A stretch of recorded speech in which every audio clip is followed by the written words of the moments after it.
बिस्मिल्लाहिर्रहमानिर्रहीम। अस्सलाम वालेकुम नादरीन, आप यूट्यूब चैनल देख रहे हैं। मैं इमरान खान हूँ। दो तीन डेवलपमेंट्स हैं। मैं बिल्कुल ये फजर के वक्त वीडियो रिकॉर्ड कर रहा हूँ। कल पाकिस्तान भर में इलेक्शन है, आज जो है वो बुध का दिन है।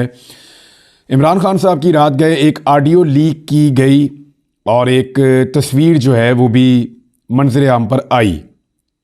अब ये ऑडियो बनी कैसे, तस्वीर कैसे आई, इस पर भी बात करते हैं। लेकिन पहले आप ये देखिए कि पूरे पाकिस्तान में इलेक्शन कैंपेन का इख्तिताम हुआ गुज़िश्ता रात। सबसे अच्छी कैंपेन का इख्तिताम किस पार्टी का हुआ, ये सवाल है।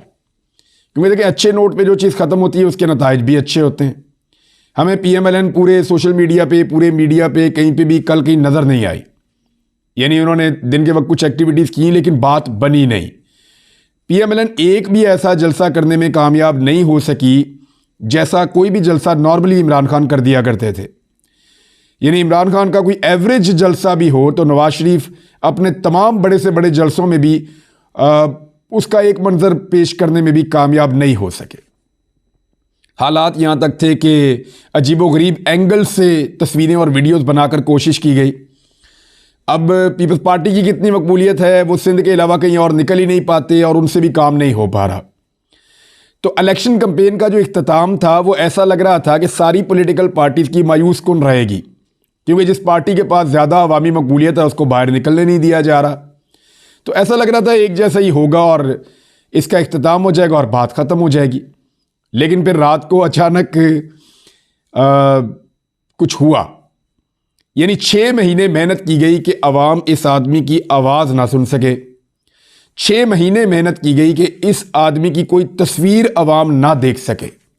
इन दो चीज़ों के ऊपर बड़ी सख्त मेहनत हुई है और ये मेहनत करने के बाद कोशिश की गई कि इसको यकीनी बनाया जाए जब तक कि पाकिस्तान में इलेक्शन नहीं हो जाता।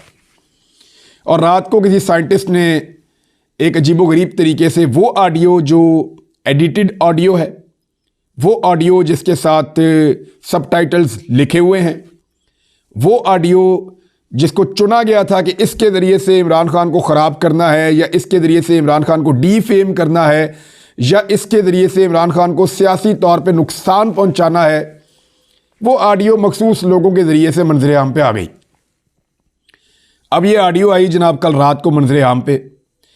ये ऑडियो पूरी सुनने के लिए आपको सोशल मीडिया पे कहीं मिल ही नहीं रही और चुनी हुई ऑडियो है। उसके बाद एक तूफान आ गया सोशल मीडिया पे और लोगों ने तवज्जो ही नहीं दी उस ऑडियो के अंदर क्या है। लोग सुनना ही नहीं चाह रहे। लोगों ने कहा निकालो इमरान खान की आवाज़ सुनवाओ हमें इतने लंबे अरसे के बाद। तो इमरान खान की आवाज़ में वही तवानाई थी, वही जान थी। उसी तरह वो बुलंद आवाज़ में बात कर रहे थे, वही लहजा था मजबूत। तो वो इमरान खान की ऑडियो ने आग लगा दी पूरे सोशल मीडिया पे और पूरे मीडिया के ऊपर और हर तरफ पाकिस्तान में। अब हर आदमी उनकी ऑडियो सुन रहा है इमरान खान की, जिसमें वो गरजदार आवाज़ के अंदर बात कर रहे हैं वहाँ पर अदालत में। और ये बनी है जो इद्दत में निकाह वाला जो केस है उसकी जब सुनवाई हो रही थी अडियाला जेल के अंदर, वहाँ पे ये ऑडियो रिकॉर्ड की गई है और उसी से मुताल्लिक है।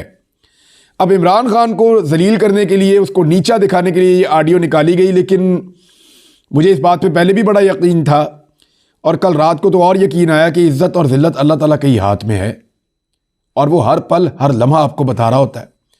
यही बात इमरान खान खुद भी बार बार कहते हैं कि इज़्ज़त अल्लाह ताला के हाथ में है, इज़्ज़त और ज़िल्लत अल्लाह ताला के हाथ में है, वही आपको इज़्ज़त देता है। तो रात को उसको जलील करने की कोशिश की गई। हुआ ये कि उल्टा इमरान खान को फ़ायदा हो गया और जो इलेक्शन कैंपेन क्लोज हुई वो सबसे ज़बरदस्त और जानदार तरीके से पाकिस्तान तहरीक इंसाफ की हुई। हुआ क्या कि जैसे ही लोगों ने ये तस्वीर देखी, ऑडियो सुनी, लोग सड़कों पे निकल आए। बहुत बड़ी तादाद में लोगों ने जुलूस निकाले, रैलियां निकाली और लाहौर के अंदर ख़ास तौर पर जहाँ पर बड़ी खौफ की एक फ़िज़ा थी, यहाँ पर भी लोग निकले बड़ी तादाद में। तो ये बहुत बड़ी गलती हो गई जिसने भी ये ऑडियो लीक की है। लोगों की तवज्जो इसके ऊपर बिल्कुल नहीं है क्योंकि लोग जानते हैं कि ऑडियो का एक मखसूस क्लिप निकाला गया इमरान खान को डीफेम करने के लिए। या तो पूरी ऑडियो इमरान खान बार बार कहते रहे हैं कि मेरे मुकदमात पूरी कौम को लाइव दिखाए जाएं, सुनाया जाए पूरी कौम को कि मेरे साथ क्या हो रहा है, ताकि सबको पता चले। तो उनकी बात तो नहीं मानी गई लेकिन वहाँ से मखसूस ऑडियो निकाली गई। अच्छा, उसका भी उल्टा नुकसान हो गया क्योंकि उसमें कोई ऐसी चीज़ तो थी नहीं कि इमरान खान कुछ कन्फेशन कर रहे हों, ऐसा तो कुछ नहीं था। फिर इमरान खान साहब के एक वकील हैं, उनकी भी ऑडियो निकाली गई उनकी निजी ज़िंदगी में, क्योंकि इनके पास निजी ज़िंदगी के अलावा PMLN के पास होता ही कुछ नहीं है। इन्होंने जब अटैक किया किसी भी इंसान के ऊपर, उसकी निजी जिंदगी के ऊपर अटैक किया। इन्होंने बेनज़ीर के साथ ये किया, इन्होंने अपने सारे सियासी मुखालिफिन के साथ ये किया, इन्होंने फजलुर रहमान के साथ ये किया, इन्होंने इमरान खान के साथ बार बार ये किया। इनसे जो आदमी भी मुखालफत रखता है या इख्तलाफ रखता है, ये उसकी निजी जिंदगी के ऊपर हमलावर हो जाते हैं डंडे सोटे लेके और वीडियोस ऑडियोज लेके। अब इस ऑडियो को इन्होंने इस्तेमाल करना था, उल्टी इनके खिलाफ इस्तेमाल हो गई। यानी जब किसी की कमबख्ती आती है ना, तो वो ऐसा नहीं होता कि कोई कुदरत उसके सर में डंडा मारती है, उसकी मत ही मारी जाती है। तो इनकी मत मारी गई। इन्होंने रात को इमरान खान की आवाज़ पूरी कौम को सुना दी, और आवाज़ का वो हिस्सा जिसके अंदर ठीक ठाक एनर्जी थी। इमरान खान साहब को ये आइडिया था और वो अपने साथियों से कहते थे कि मेरी यहां पे रिकॉर्डिंग होती है, और बाकी लोग इसका मजाक भी उड़ाते थे, लेकिन इमरान खान कहते थे मुझे यहां रिकॉर्ड किया जाता है और मुझे यहां फिल्माया भी जाता है और मैं ये जानता हूं। तो उसके बाद जब ये ऑडियो आई, अबूजर सलमान नियाज़ी का ये कहना है कि ये चंद दिन पहले की ऑडियो है, जब ये मुकदमा चल रहा था, और उस तस्वीर में, जो तस्वीर बाद में आई, उसमें अबूजर सलमान नियाज़ी खड़े हुए हैं, शाह महमूद कुरैशी इमरान खान साहब के कार में कोई बात कर रहे हैं। इमरान खान साहब ने एक लॉन्ग कोट पहना हुआ है और उनके हाथ में तस्बीह है जिसको वो पढ़ रहे हैं साथ साथ बात सुनते हुए। और ये तस्वीर जो है ये भी वायरल हो गई। यानी कोई भी अपनी टाइमलाइन पे जाए, कुछ भी ढूंढे, सीधी इमरान खान की तस्वीर ठक करके सामने आती है। ये है जी सूरत-ए-हाल इलेक्शन कैंपेन क्लोज होने की। इज्जत अल्लाह ताला के हाथ में है, कोई किसी को जलील नहीं कर सकता। इस तस्वीर ने और इस ऑडियो ने पाकिस्तान तहरीक इंसाफ की कैंपेन में जो रही सही कसर थी वो भी पूरी कर दी है।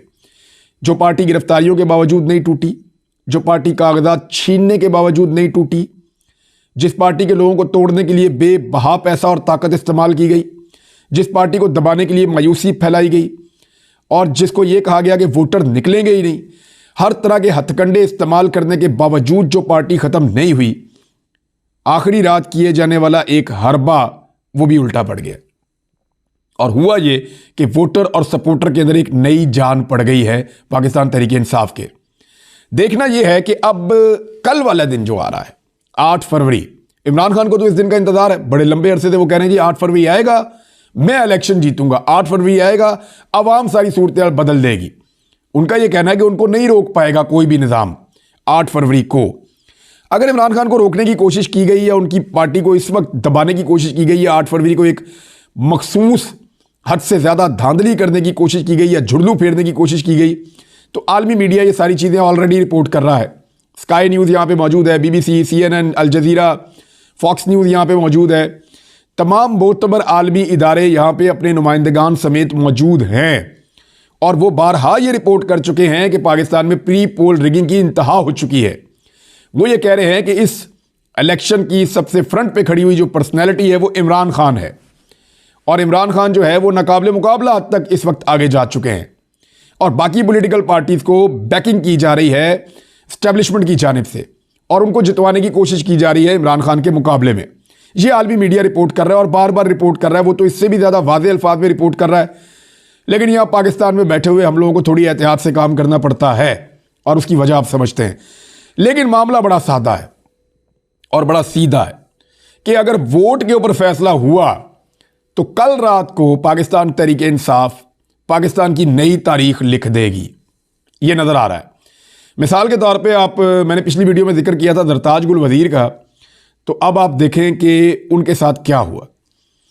मरियम नवाज ने करोड़ों रुपया लगा के बाहर से इंपोर्टेड और बड़े टॉप क्लास के कैमरास मंगवा के बड़ी आला किस्म की प्रोडक्शन टीम्स के साथ राब्ता करके इंपोर्टेड कैमरे, प्रोडक्शन टीम बहुत आला पाए की, बड़े ही जो है वो ज़बरदस्त किस्म के सर्टिफाइड किस्म के लोगों को बुलवा के मरियम नवाज साहिबा ने अपनी इलेक्शन कैंपेन के लिए, अपने आप को लॉन्च करने के लिए एक बड़ी मुश्किल एक्टिंग के साथ एक वीडियो बनाई, और उसके अंदर उनके दिन लग गए। पहले जनाब वीडियो बन रही है, पहले उसकी प्लानिंग हो रही है, उसके बाद उसके कॉस्ट्यूम्स, उसके बाद उसकी लाइटिंग, उसके बाद स्टोरी बोर्ड, फिर उसके बाद किस तरीके से कौन सा शॉट रिकॉर्ड होगा, फिर उसकी रिहर्सल्स, उसके बाद वो वीडियो बनती है, वो वीडियो बनने के बाद फिर वो एडिटिंग के फेज़ में जाती है, फिर उसके ऊपर स्क्रिप्टिंग होती है। ये सारा काम करते करते एक लंबा टाइम फ्रेम भी लग गया और बहुत बड़ा पैसा भी ज़ाया हो गया। तो मरियम नवाज साहिबा की वो वीडियो पहले ही लीक हो गई। एक तो इनकी हर चीज़ पहले ही लीक हो जाती है, ये बड़ा मसला है कोई ना कोई अंदर एक ऐसा बंदा बैठा हुआ होता है जो कोई ना कोई चीज़ इनकी लीक कर देता है। अब वो वीडियो लीक हो गई, उसके ऊपर लोगों ने वो मीम्स बनाए कि वो जो असल वीडियो आनी थी उसकी जई तई फिर गई। जो मरियम नवाज की असल वीडियो आनी थी वो आने से पहले ऐसी ऐसी वीडियोस जारी हो गई अजीबो गरीब नौइयत की, इतने मीम्स बन गए कि उस वीडियो की कोई औकात ही नहीं रही।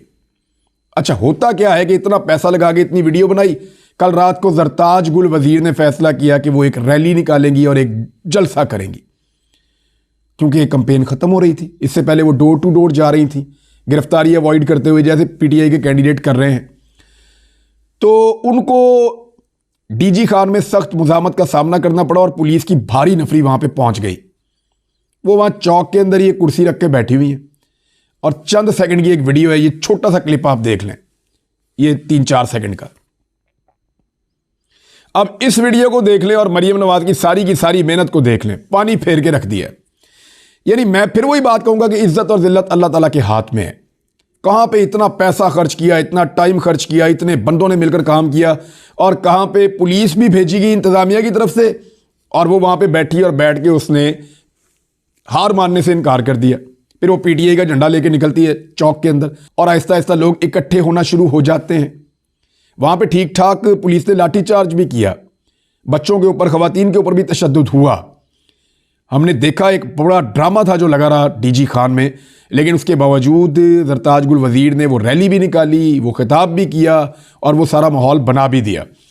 अब ये वहाँ के सरदारों के लिए एक बड़ी मुश्किल सूरत हाल है। दोबारा से जरताज गुल वजीर एक ऐसी पर्सनैलिटी के तौर पे सामने आई है जिसने डेरा गाजी खान के सरदारों को एक मुसीबत डाल दी है गुज़िश्ता चंद सालों से, चंद इलेक्शन से।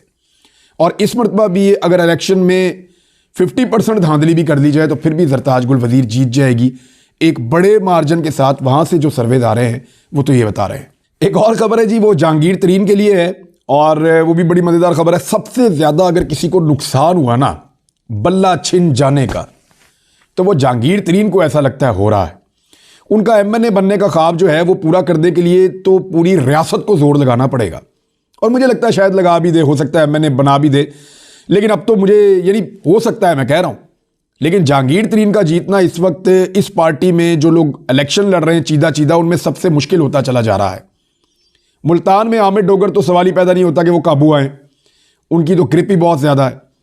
दूसरा, लोधरा में उनको लगता था वो जीत जाएंगे, वहां मुस्लिम लीग नून के कैंडिडेट सदीक बलोच भी खड़े हुए हैं, उनके अपने ठीक ठाक वोट हैं।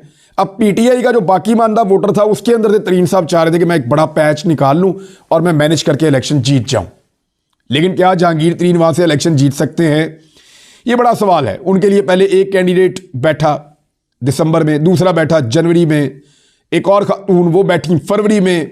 यानी जो भी कैंडिडेट गायब होता है वो जाके जहांगीर तरीन के घर से बरामद होता है या उनके दफ्तर से बरामद होता है। अब वो खातून भी उन्होंने बिठा ली, एक दिन पहले वो कुरान पे हलफ दे रही हैं, अगले दिन वो गायब हो जाती हैं, उससे अगले दिन वो जहांगीर तरीन के दफ्तर में नजर आती हैं। अब हुआ क्या कि पाकिस्तान तहरीक इंसाफ ने नलके के निशान के ऊपर अपने एक और उम्मीदवार को मुतारिफ करवा दिया जहांगीर तरीन के मुकाबले में, और ये अब चौथा उम्मीदवार है जो जहांगीर तरीन का मुकाबला करेगा पाकिस्तान तहरीक इंसाफ की हमायत के जरिए से। अच्छा, ये उम्मीदवार भी पाकिस्तान तहरीक इंसाफ का है, यानी तहरीक इंसाफ के, आपको मैंने बताया था ना कि एक दर्जन उम्मीदवारों ने और बाज़ जगहों से इससे ज़्यादा ने भी अपने कागजात नामजदगी जमा करवाए हुए हैं। लिहाजा अब जहांगीर तरीन साहब को मुकाबला करना पड़ेगा नलके का। यानी कितने उम्मीदवारों को खरीदेंगे, कितने उम्मीदवारों को बिठाएंगे, बिठाने वाले थक गए हैं। और अगर आज इस बंदे को भी गायब कर दिया गया, अव्वल तो पाकिस्तान तहरीक इंसाफ को मशवरा दिया गया उनके दोस्तों की जानिब से कि जनाब जो बंदा भी अब आपने मुकाबले में देना है जहांगीर तरीन के, उस बंदे को आप खुद गायब कर दें इससे पहले कि वो बंदा गायब हो जाए। तो अब एक और नया उम्मीदवार जहांगीर तरीन के मुकाबले में आया और ये इलेक्शन लड़ेगा नलके के निशान पर, राव मोहम्मद कासिम। ये NA 155 में जहांगीर तरीन का मुकाबला करेगा नलके के साथ। तो देखना यह है कि पाकिस्तान तहरीक इंसाफ वहाँ कितने वोट लेती है, क्योंकि पाकिस्तान तहरीक इंसाफ जितने ज़्यादा वोट लेगी उतना जहांगीर तरीन के जीतने का इम्कान कम हो जाएगा। देखें, राव कासिम अगर जीत जाता है, उसको बहुत ज़्यादा वोट पड़ते हैं तो एक अलग सिचुएशन होगी, लेकिन अगर वो नहीं जीतता और जहांगीर तरीन को डैमेज कर जाता है तो फिर वहाँ से दूसरी जमात का कैंडिडेट PMLN का जीत सकता है। और पाकिस्तान तहरीक इंसाफ के कुछ लोगों से मेरी बात हुई, उनका ये कहना था कि कोई भी पार्टी जीते, हमने जहांगीर तरीन ने क्योंकि गद्दारी की है, ये लोटा है, इसने इमरान खान के साथ बड़ी ज्यादती की है, हमने इसको असम्बली में नहीं आने देना।